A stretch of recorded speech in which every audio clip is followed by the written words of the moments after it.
the only way you're ever gonna learn. You look back and it's all in the past. I'm dwelling on the thoughts I cannot say to you. If I don't say the words, then maybe it's not true. And it feels alright. Good evening, welcome to NUFC Matters with me, Steve Wraith. Get the drum roll ready. He's back. Liam Hello. Kennedy. All right. Come on down, son. How are you?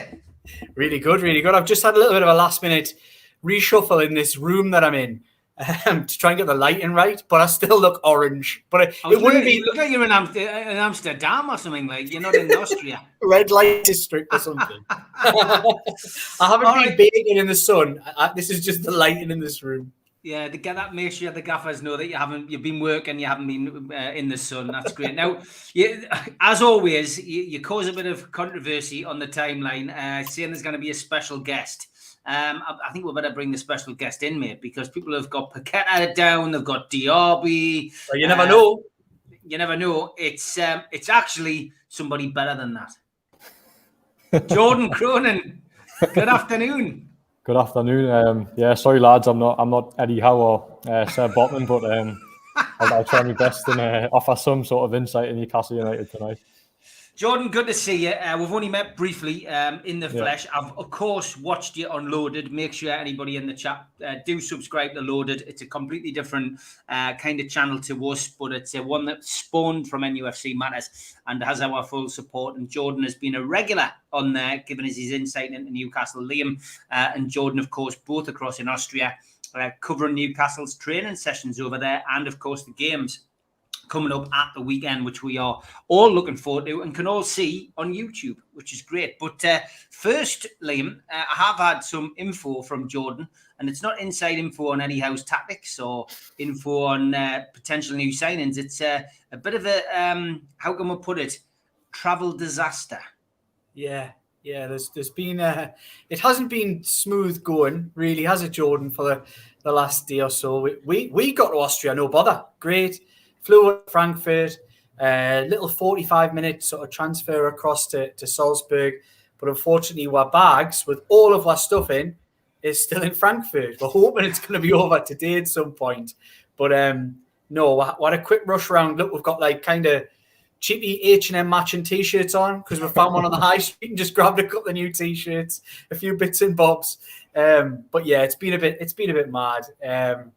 Just typical. I think it's a problem that people are finding all over Europe at the moment with sort of airports being understaffed and issues at the gates and things like that. But our little jaunt to Austria has fallen foul of that one. So we'll make the best of it.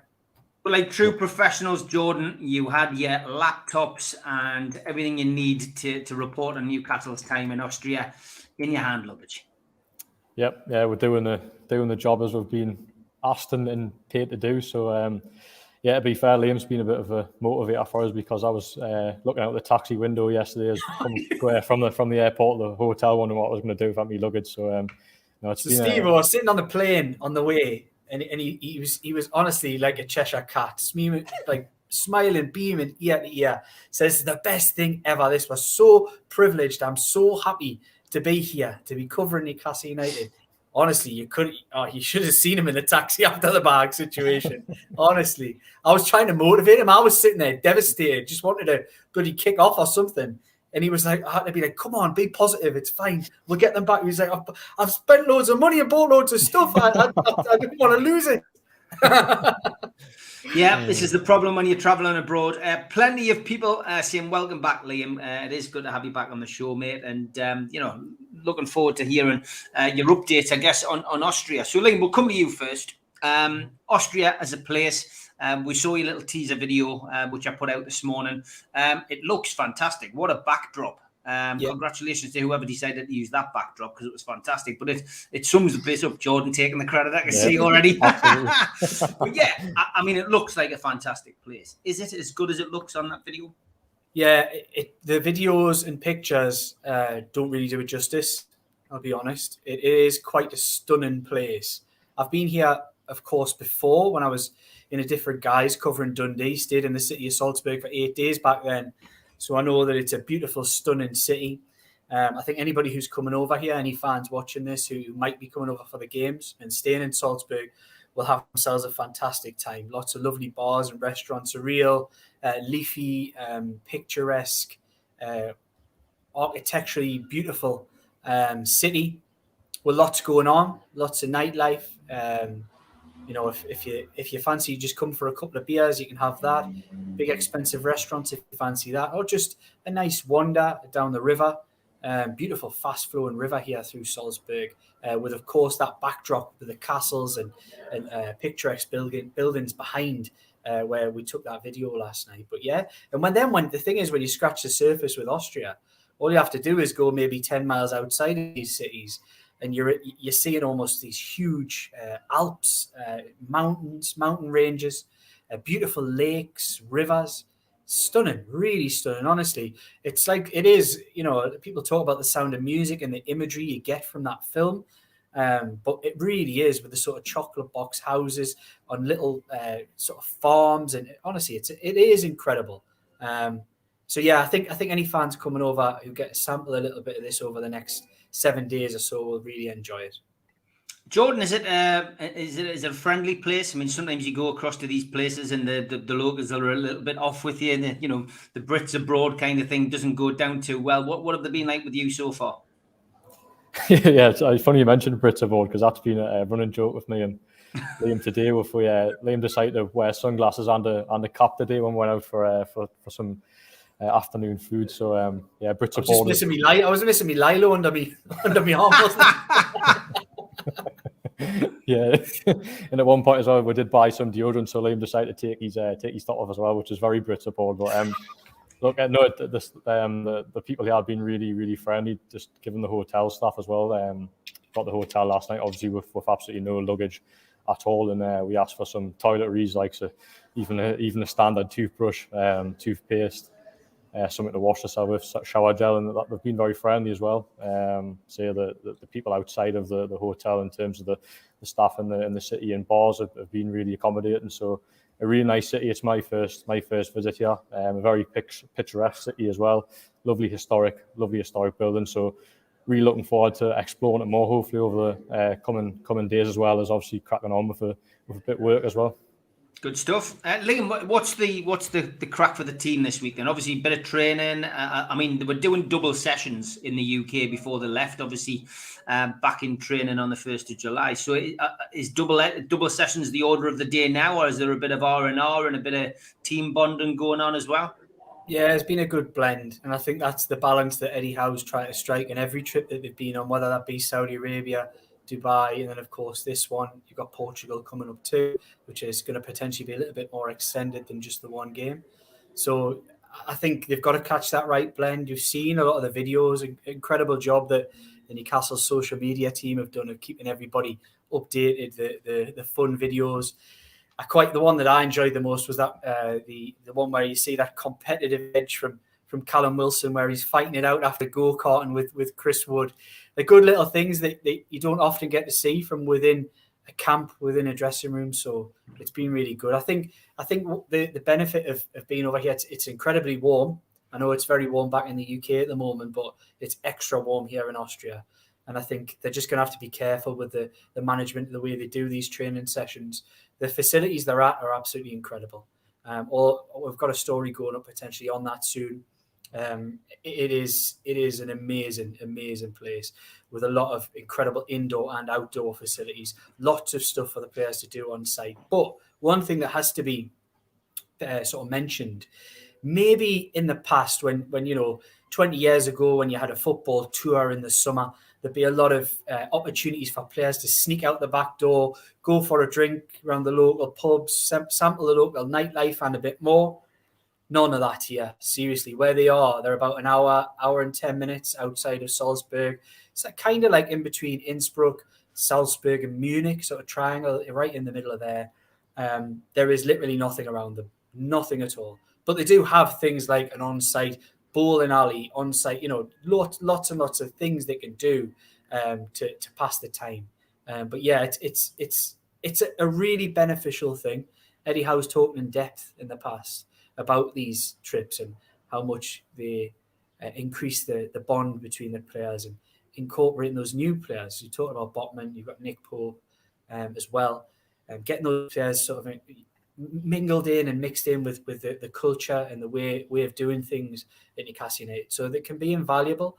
And I would imagine that Eddie Howe will make sure that balance is struck between a bit of go-kart and a bit of cycling, as well as the real hard stuff, which needs to be done at this time of year. The training at this time of year is a type of training you can never make up. If you go into a season like last year, Callum Wilson talked about this in depth on his BBC podcast, which are really entertaining, with Mikel Antonio, about how unfit Newcastle United were heading into the last Premier League season. This isn't going to be the same this time around. I mean, that just extra 5-10% that they're going to have, even if they didn't add another player before the start of the season, shows how much better prepared they're going to be this time round as to what they were last time round. So I'm really positive, and I think the players seem, from the outside looking in at the moment, before we get a chance to go over there and speak to them all, they look like they're enjoying this. They look like it's a real positive camp with a good move. An easy game, and want to ease themselves in a little bit on Friday, then a really solid test on Monday against a team who finished, I think, in the top half of the top tier in German football, the Bundesliga last year. Mainz, of course, for anybody who doesn't know out there, people who remember, Munich 1860, everyone will remember them from the Intertoto Cup back sort of 20 odd years ago. Much different side now. They're in the third tier of German football, so that's when I say ease themselves in. So I think it's going to be a camp that ramps up in intensity as we head towards the weekend.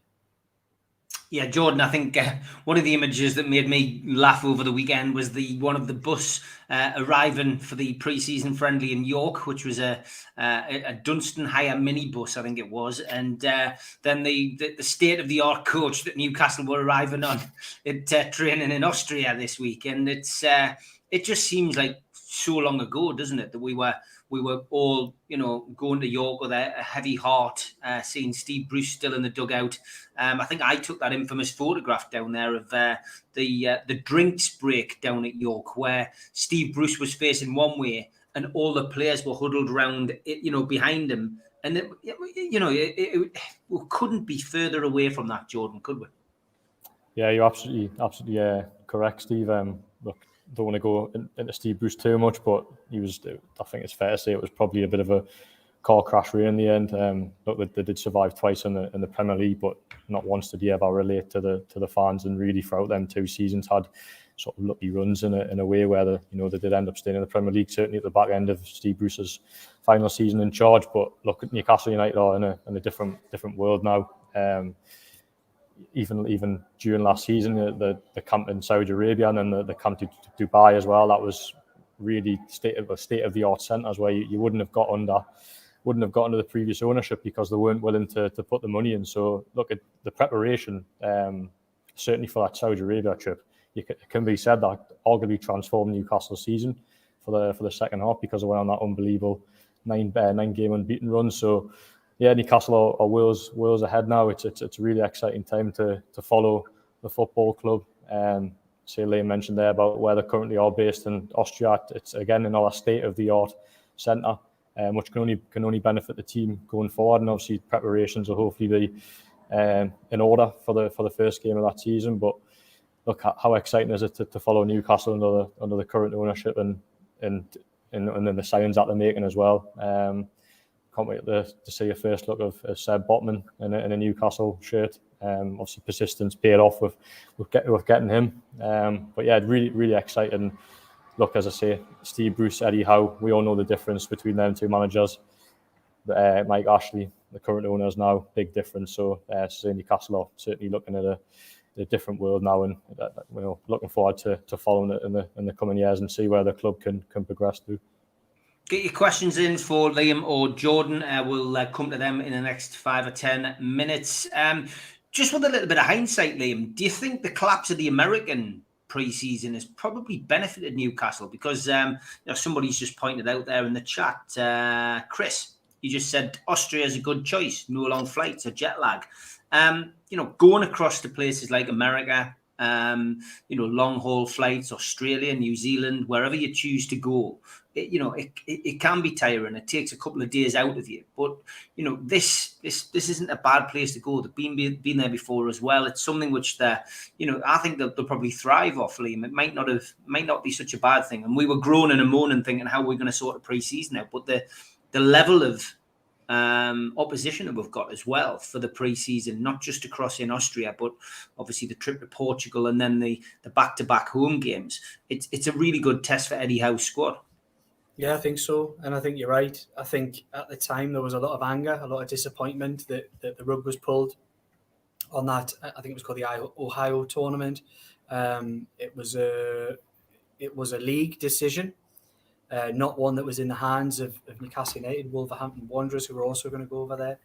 There was a lot of anger and a lot of disappointment because it essentially meant that Newcastle United had to rip up the rule book, everything they'd set up and set out to do this summer, and start again, really, which isn't easy. Everyone might think it would be easy to just go and get some more games, get some friendlies. But when you get to that late stage, which I think we were in May when that happened, to get to that late stage, most other teams, I say most, 99% of the other teams in Europe who you'd want to play have already signed up to their own camps and have already organised their own friendlies. So it is a really tough one. So you start looking down the list and you say, right, well, we would have went to X, Y, and Z instead. And you soon find out that those places have already been booked up because every top European side across the continent is wanting a camp away from their own training ground. So the best camps in Europe have already been hoovered up. It just so happens Newcastle United have really got their heads down and got an incredible facility here in Austria. It just shows if you do enough digging, you can find these gems. And like I say, I think you're right. Taking the long distance element out of things is a real positive from a football perspective and a playing front. I think the club commercially would have probably preferred to do the America trip. I think that's probably the balance of things. The way you would look at it, they would probably see that as more marketable to a wider audience than what friendlies against German opposition in Austria would be. But really, from Eddie Howe's perspective, once he gets over the disappointment and the anger of having to reorganise and reshape the summer, which had been meticulously planned to that point and was ready to be fired and ready to go, I think now having got over it, I think he'd be quite happy, actually. I think he'd be happy with, as long as things go quite well, as long as the camp is as good as it looks on paper to what we've seen so far, and things are going well for them. I think it could be a real positive. And like you say, what they essentially want to do is spend as much time as possible away from the training ground while bits and bobs are done there. So for me, I would be surprised if they go back. They might be going straight to Portugal, or may only be a couple of days off and then back to Portugal before that Benfica game, and the potential to have a little behind closed doors in between too. I mean, obviously Newcastle, Jordan, have played the first pre-season friendly, a good run out against Gateshead, and to win your first friendly, I mean, is important to some people, and to others it's just about blowing the cobwebs out. It doesn't matter what level of football you're playing at, whether it's five-a-side, non-league, Sunday league, amateur, top amateur league, whatever. But it's it was just good to get off to a winning start, and harking back again to last season, we went to York, we lost 1-0. And winning's a good mentality to get into. It's a good, it's just good for the squad, good for morale, and of course, it gets you in shape for the start of the new season. Liverpool against Manchester United. I mean, I know it wasn't full strength squads yesterday, but Manchester United will take a lot from thumping Liverpool 4-0 yesterday.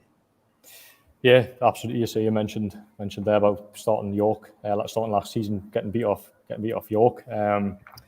And look, pre-season results don't matter, but it is nice to see. Personally, I feel better, and I think fans will feel better seeing Newcastle win throughout pre-season. But there is instances, if you look at last season, where Newcastle did really, in a way, have a poor pre-season, and look what happened at the start of the season. Because obviously they didn't win in the opening.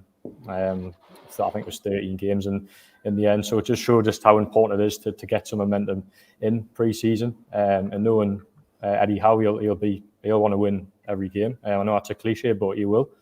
And it was quite interesting to listen to his interview after the Gateshead game, because listening to the previous manager, Steve Wraith, if he asked about a result after a friendly, it would just be, oh yeah, good run out, good to get minutes into the legs. Would never really reflect on the game. But Eddie Howe spoke about the goal that they conceded against Gateshead and spoke about real disappointment. So it just shows that how meticulous he is and how much he has taken this pre-season seriously. And you look at the level of opposition compared to this pre-season to last. Newcastle last year were going to Rotherham United, Burton Albion, Doncaster Rovers. No disrespect to them teams, and I know COVID played a part in that as well.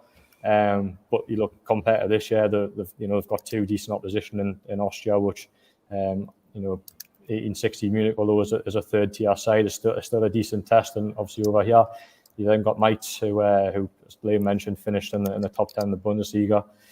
Then you've got Benfica, and then the two games, which I think is quite interesting, at home as well, back to back on the Friday night and the Saturday night. And the Saturday afternoon. It just shows that Eddie Howe wants to get minutes in every player's legs, and I can imagine two different teams will play them games. So yeah, the results I think aren't be all and end all of pre-season, but I think it really is important to get some wins under your belt and just build that momentum and carry on that momentum from last season, because let's not forget Newcastle finished last season strongly. And obviously, and it's an important time to, as Lou mentioned, to get the new signings involved as well, like Seb Botman, Nick Pope, and hopefully a couple of more will arrive before that Nottingham Forest opener, or at least before the end of the transfer window. Yeah, no, I agree. The team bonding stuff is great. I think ultimately, from our perspective, I think we've got, I think we've essentially got a great atmosphere in the team, Jordan. I think you look at the likes of Kieran Trippier, who's come in, especially who, cast your mind back to the Arsenal home game where he's standing on the sidelines virtually for 70 minutes, coaching the team forward, shouting instructions, talking to the players. And, there's just the team photographs that they were taking, back in the dressing room after each win. And it's just that kind of thing. That's the one thing you can't buy. Newcastle United having that in the dressing room is so important. And I think that comes into the players that they've been signing as well. They've been making sure that the calibre of player is good, obviously, to perform on the pitch, and that the deal is right for the club, but also that they're going to mix and they're going to blend in. And I think that'll also dictate how many players go out the door. I think there's a few players who we all thought might have gone this summer, may well still be part of this squad, albeit might not play many games, but just because of the crack in the dressing room and around the training ground. Yeah, and the first player that springs to mind there is Matt Ritchie. Me and Liam were talking about it today, actually, and I think we can both say that we probably expected Matt Ritchie to leave the football club, but look, I don't think that's a given at this moment in time. He's in the squad. Am I still here? Yeah, you're still there, mate. Yeah, I'm still there. Sorry. Yeah, he's in the squad with Austria, and is playing a big part in the dressing room. Eddie Howe at the back end of last season spoke about how vital Matt Ritchie is in the dressing room, and look, that counts for a lot. And that reflects in also the signings that Eddie Howe's recruited. Now, look, he signed good players, but he'll be the first is that he's also done his due diligence on signing good characters as well, and you've seen that in Liam smiling there because another. It's no. Speaking of Diaby's agent, sorry to stop you there. Do you know what it was? Look, listen, NUFC matters exclusive. That was Lufthansa. They're saying their bags are at the airport, Jordan. Yes. Yes. I was celebrating the fact that Ritchie might be staying, but now the bags are there. It's a double celebration. That was why I had to go on mute quickly. I was like, I've got to take this call. I've got to take it. But yeah, they can't drop them off. They can't drop them off by taxi. They said, can we go and collect them? So right. I think that'll be our night taken up. Well, I'll see if Matt Ritchie fancies it. Get Ryan Fraser to get there in the go-kart. He'll get there faster than anybody else, won't he? Yeah, Liam, we're just talking about the atmosphere in the dressing room and around that dressing room, and it stems from back at the transfer window in January when we managed to pull in Kieran Trippier, and he's just been fantastic, hasn't he? He's been almost a catalyst to this dressing room revival and turnaround. Yeah, an incredible character, a winner. a proven player, and seems a little bit of an outlier in some ways, because that's kind of not what they're really going for this summer. They want younger players to grow with the team, Sven Botman being one of them.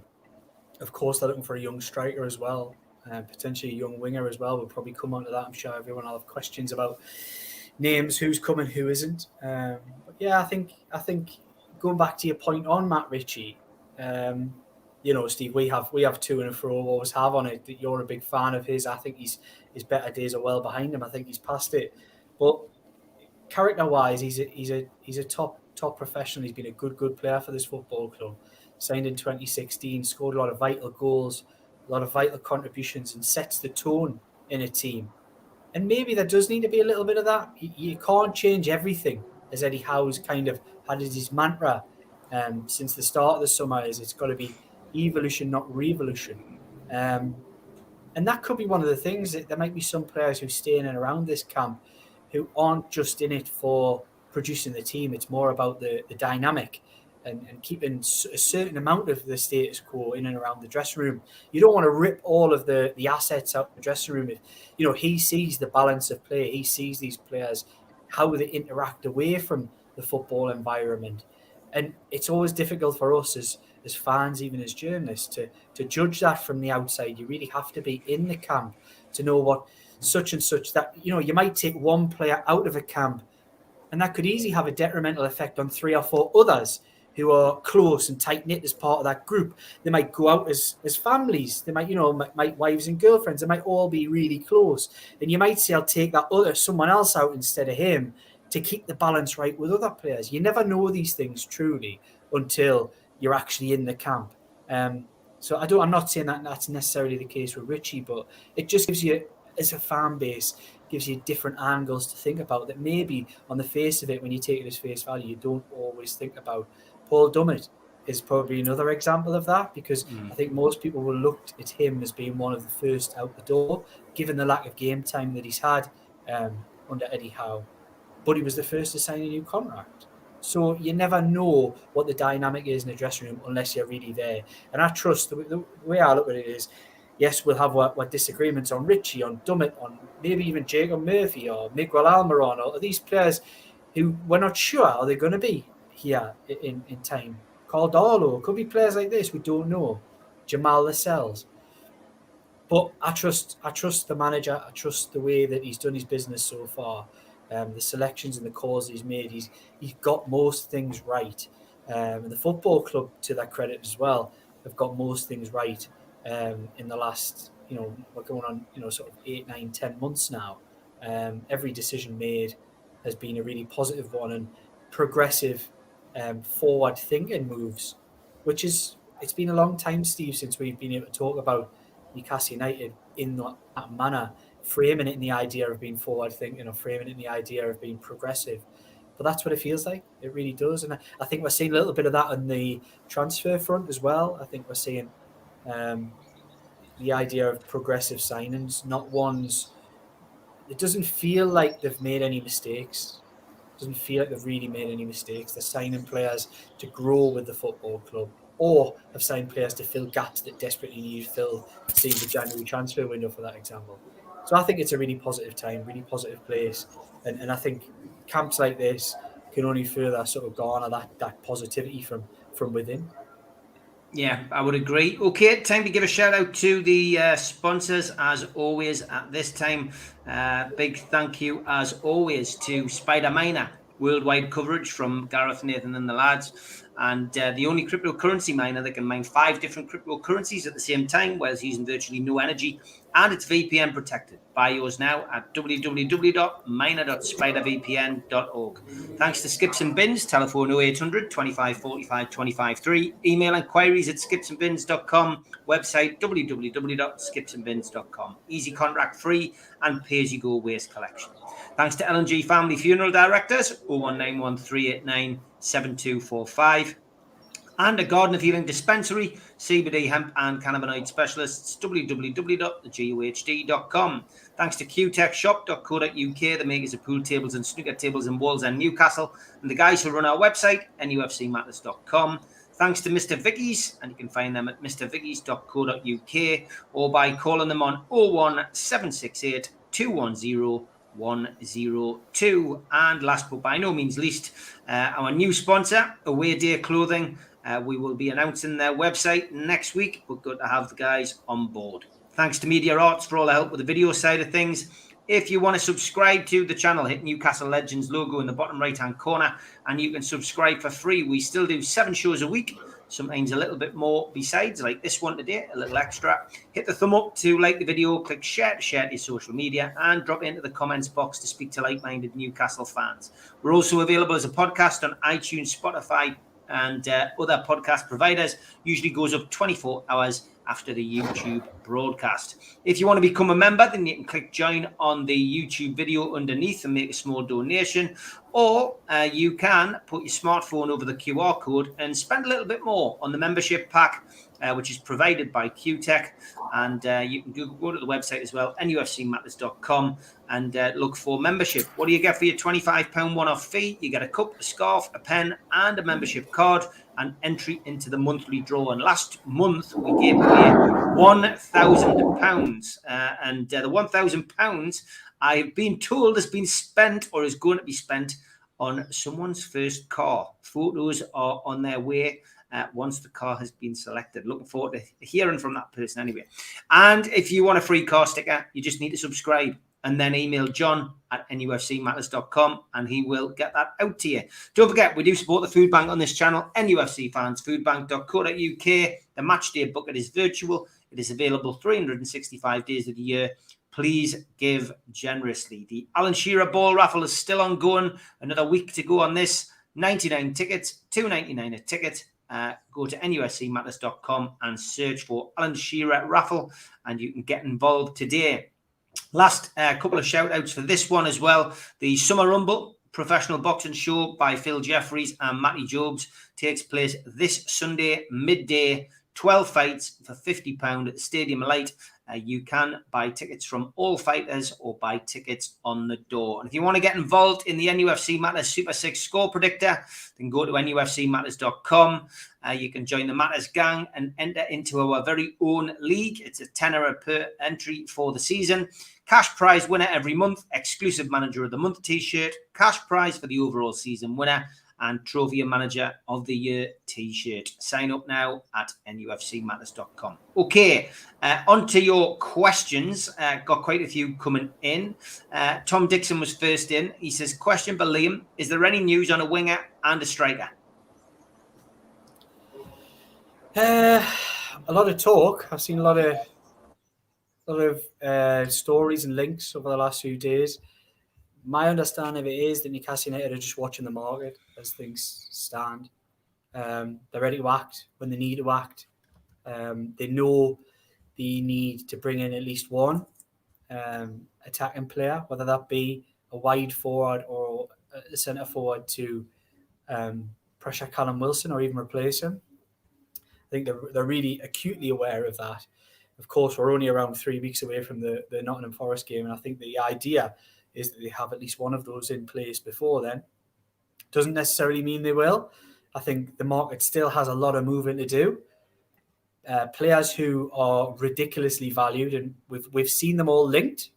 We've seen Alexander Isak fly by night last night. There was a huge story saying Newcastle United are considering doing this, and then other people are shooting it down within minutes.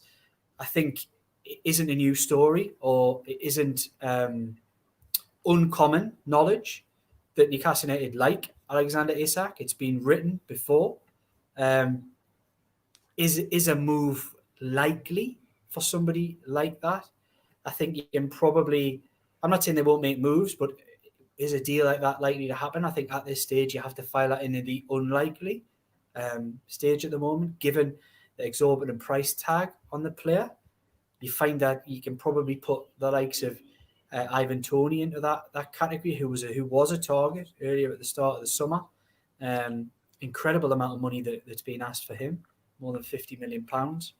Dominic Calvert-Lewin is a player that's consistently been linked with Newcastle United. That has essentially cooled of late because of the links, the moves from Richarlison to Tottenham. Newcastle will sign 2 players in those positions. I think there's nothing sure about it. But given any definitive names at the moment is pretty difficult because they have got a number of irons in the fire. And that might not be the answer that anybody watching this really wants to hear. They probably want me to come out and say, yes, Isak's a goer. They're gonna go all out for him. But that just isn't really the way things lie at the moment, in my understanding. It's that they are watching the market and they're ready to move if they need to move. They want to sign quality players. They don't want to just fill gaps in a squad because they've already got gap fillers in this squad. It's the quality that needs injected in those key positions. And I think centre forward's probably the one, and right wing are the two positions that they will inject quality in. And there's a lot of talk of saying, will they go out and spend, say, 50 or 60 up front on one player, one striker, one right winger? Yeah, it's a distinct possibility, but I wouldn't even rule out the fact that they go and spend 20 on a couple, 25 on 2, or, it isn't necessarily the case. It isn't about the money. There's been so much said and done on budget this, budget that this summer. And anybody who's ever watched me on this show, and you'll back this up, Steve, is that budget's just rubbish, man. Yeah. Stop talking about budgets as definitive numbers. There isn't a definitive number. Of course, there is a ceiling to where they would go at a push. But if a good player becomes available, the money will be made available to bring that player into the football club. If seen right by the recruitment team and by Eddie Howe and by the people at the top of the football club. So all this, there's £50 million to spend. It's going to be £60 million to spend. Oh no, wait there, no, it's going to be 70 and it's going to be 80. And how many stupid numbers is going to be put on this budget? Because it just keeps getting bigger. Oh, I know, but it's not. It's the upfront cost, not the total cost. Get lost, man. They'll spend what they need to spend to improve this team. And anybody with half a brain cell knows that. It is. We're not talking in definitive numbers here. There isn't a £90 million budget in Newcastle United. There isn't a £60 million budget in Newcastle United. They won't go silly. I think we all know that. They won't go silly. But if a good player becomes available, they will go for it. And they'll try and structure it in a deal that works for them with regards to FFP.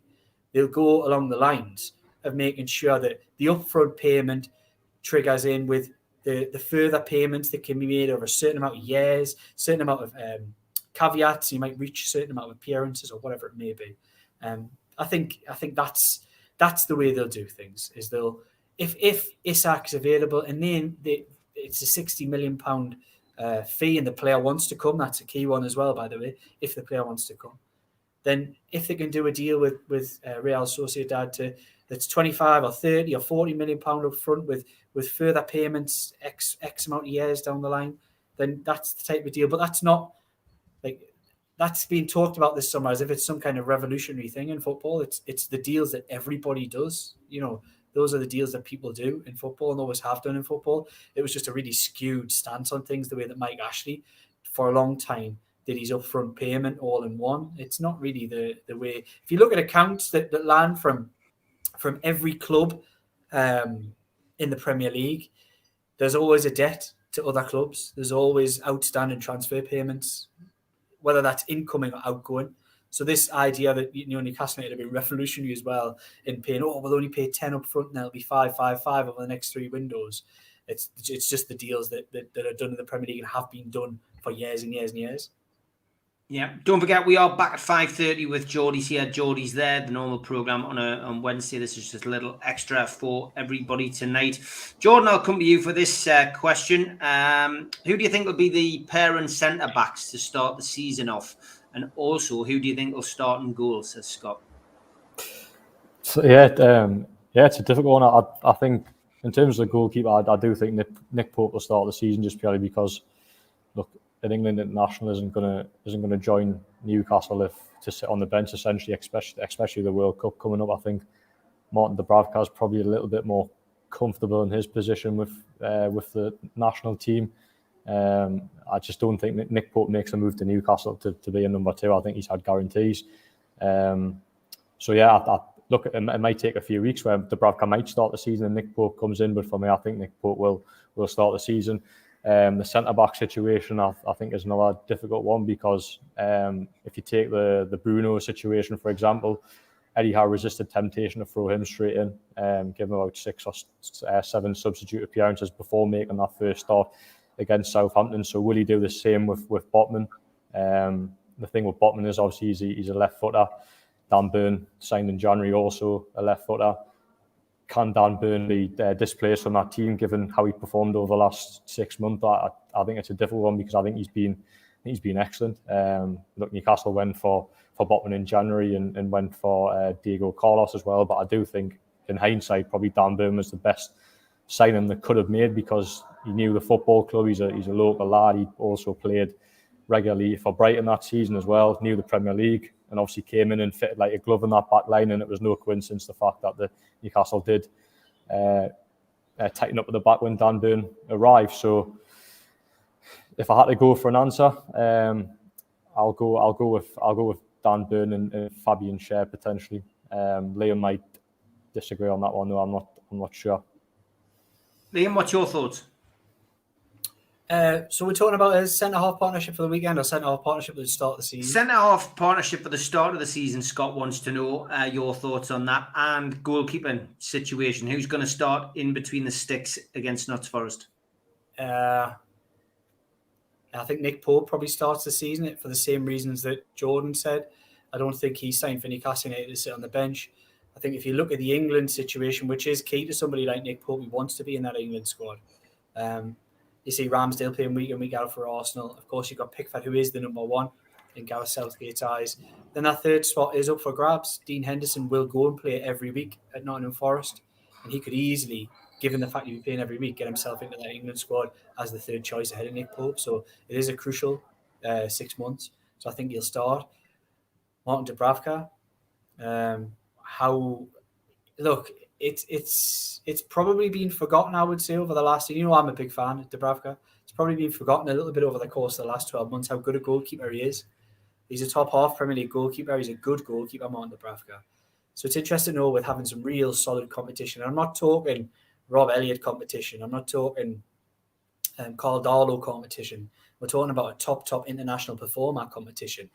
Somebody who is equal, potentially better than Martin Dubravka. How much that brings out of Dubravka? Can we see him as a goalkeeper go on to another level and make it really difficult for somebody like Nick Pope? Or will we just see him give up and say, right, well, look, I want to play games elsewhere? And there's no problem with that either, by the way. You know, Matt Targett's just done that at Aston Villa. He could have sat there and said, you know what, I'm going to fight for this place. We look at Dean, knowing he's not going to get in. If that's the situation, it wouldn't surprise me if Martin Dubravka leaves before the end of the window. With regards to centre-halves, I think you don't sign a centre-half for 30 million quid and not play him. So for me, Botman starts, full stop. And I'd probably play him with Schär as things stand with a right left-footed combination. And that's really difficult to say on somebody like Dan Burn. But it would be the same situation if Newcastle went to sign a centre-forward for 50 million quid. If you're sitting there saying, what do? Do you accommodate Wilson? And I would find it really difficult to drop someone like Callum Wilson because I think he's a fantastic, when fit, centre-forward. But the same goes for Dan Burn. One thing that could be brought into it is we've seen a bedding-in period for someone like Bruno Guimaraes, who, of course, it was a different window and you haven't got the time away from competitive games. But I would say you had that 3, 4, 5 game period where he was just slowly eased in, didn't even come off the bench in some of those first games after he'd signed. Could it be the same with Botman? Could we see him sort of eased into the position of left centre-half at Newcastle United? And if that is the case, if he needs that little bit of time to settle into the speed of the game, etc., who better than Dan Burn to play? Somebody who's really established, who's a top quality Premier League performer. And this is the mindset that we're going to have to build at Newcastle United over the next few years, is that they're going to sign good players, and they're going to sign good players sometimes in positions where you wouldn't always think. You might say, oh, well, actually, I think he's really good. Why are we looking to replace him? Because top teams have 2 good players in every single position. That's just the reality of football at the top level. They're not necessarily always just building the best 11 and have nothing behind it. They do want 2 good quality players. And we're going to see a little bit of that moving forward. You might see certain favourite players you really like, X in the team. But they might sign somebody who's equally good, if not better, in that position. And then you've got 2 quality players for the same role. Difficult? challenges. That brings challenges in itself as a football manager. How do you keep so many players happy? And it's a problem that every top manager has. One way you keep people happy is these top teams have success. They win things. They play in European competitions. And that's the gap that Newcastle United have got to bridge. I do want to make a point on that as well, because I see a lot of it, less so recently since the football started up again, but a lot of talk of expectations, a lot of talk of what did Newcastle United do next? And I see some fans saying, well, I would be happy with 10th place this season. And others say, no, we need Europe. Look, I think it's quite black and white, and it's a really difficult position for the football club to balance. They're signing players who, in Bruno Guimaraes, as the main example in this, is expecting European football. And at mid-20s, in a Brazil squad going to a World Cup, I don't think he will accept too many more seasons. I don't think he'll accept 2 seasons outside not just the Champions League, but Europa League potentially football. He will want to be playing European football and see that progression. And that's a really difficult one to balance, because does Eddie Howe already have the squad to nudge into 7th if somebody else wins the League Cup? That's one of the top 6 wins the League Cup. Or can he get into a 6th place? Because realistically, if you're signing players of the caliber of Bruno Guimaraes, his expectations will be very different to maybe the man on the street who might say, you know what, I'll take a steady build. And if we finish 9th next season, it's a good season. And then we're going to finish 7th. It's hard because they're pitching themselves to certain players expectation-wise very differently to what some people who go to St James's Park every week would take as a next season and see his progress. Some of these footballers, and I imagine Sven Botman, who could have went to Champions League football, played Champions League football last season, by the way, as well. I don't think he's going to accept 3 years outside the Champions League in Newcastle United. Of course, he'd be well paid for it. But these players have short careers. They want success. They want to go to winning football clubs with a project, with progression. I just think, even though people out there might disagree with me, I absolutely believe it. But I think it is a bit of a ticking time bomb. They have to get European football or win things. They have to tick that box to have those level of quality players and the strength and depth in the squad to keep everybody happy. Yeah, there's always a polar opposite opinion. Space Raider likes to give it a abysmal window, in my opinion. It's still open, Space Raider. I keep telling you, Botman was a January transfer. Target, brilliant player, but was already here. Botman took 6 months to do and only came because Milan couldn't afford him. We are tight. Space Raider, give it time, mate. Give it time. And Pope, he's forgotten Pope. Pope, we didn't need it all. Terrible with a ball at his feet. Dear me, how? I think the sun's getting you, mate. I think give it time. Give it time. Trust the process is what we keep saying on this show. Here's one for a quick answer. Jordan, Tom Dixon again says, question for Liam and Jordan, where do you think Newcastle will finish in the Premier League next season? It's a difficult one to answer because our business in this window isn't done yet. But good feeling at this moment in time before we sign other players, where do you think we'd finish? Good feeling, say as 8th for me. Same as me. That's where I feel, 8th. But I agree with Liam in the sense that they do probably have to finish in at least 7th for a Conference League place to keep the likes of hopefully Bruno happy. So yeah, 8th. I think. Look, I think a lot of fans would accept that, but maybe in the dressing room that wouldn't be accepted. Yeah, they'll feel like that's a disappointing season. I've got no doubt about that. Liam, your thoughts? Steve, I mean, you've more or less said it anyway, but do you think 7th, 8th achievable this year? Absolutely. Absolutely. I think we gave everybody a 4. No one season's the same as the other. We gave people a 14-game head start last season. We're undercooked up until probably February when they started getting the levels up after the first trip in Saudi Arabia. So I don't see any reason why Newcastle, with a much stronger squad, cannot go for 7th, 8th. I think I would like to see them finish 7th. I'd like to see them have a cup run as well. If you're adding some strength and depth, I think there's no reason why you couldn't go on a little bit of a cup run. I think that would be a big positive. And I think the one get out clause would be if you have a season where you finish 9th, 10th. And I'm not getting ahead of myself. I'm not, because my personal expectations in Newcastle United, I don't expect, but I'm kind of weighing up all of the threads there are to this with the players, the expectation of the owners, progress, what that represents. I think 7th's got to be the one you're looking for. I look at West Ham and see their squad. And do I think it's amazingly, or the style of play that they have, is it amazingly better than Newcastle United's? I think it's better, but I don't think it's amazingly better. And I think can Newcastle United challenge the way that they showed in the back end of last season, take out the odd outlier of a result, like a couple of stuffings they got, the one at Tottenham, the one at Man City, for example.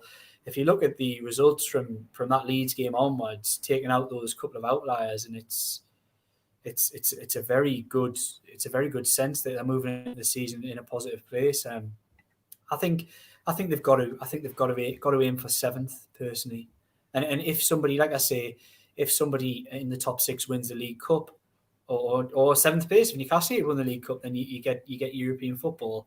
And the important part about this is, and my understanding, we did a lot of talking and we did a lot of looking into this, Jordan.